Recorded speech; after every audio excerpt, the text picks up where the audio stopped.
हिमांशु लाजस और आप देख रहे हैं न्यूज प्लस 21। आइए एक नजर डालते हैं दिन की 10 खबरों पर। बिहार नीतीश कुमार ने राज्यपाल से मिलने के लिए 4 बजे का समय मांगा, सूत्र ने बताया। रायपुर जगदलपुर हाईवे 10 घंटे बाद खुला, पानी निकलने के बाद शुरू हुई वाहनों की आवाजाही।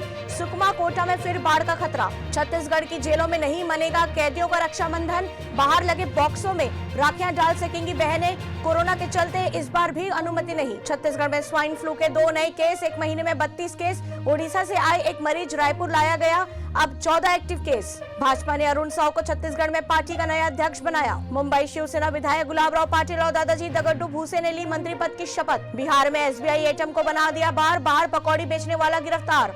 टीएमसी में भ्रष्टाचार के खिलाफ अभिषेक बैनर्जी ने छोड़ी जंग, पार्टी नेताओं का किया आगाह। हरियाणा में पशुपालकों ने कराया 3.40 लाख पशुओं का बीमा। कैंसर से लड़ चुके हैं विक्की कौशल के पिता। शाम बोले, मैंने हॉस्पिटल में तीसरे फ्लोर से कूदने का फैसला कर लिया था। ऐसी तमाम जानकारियों से अपडेट रहने के लिए देखते रहिए न्यूज प्लस 21, आपके हक की बात।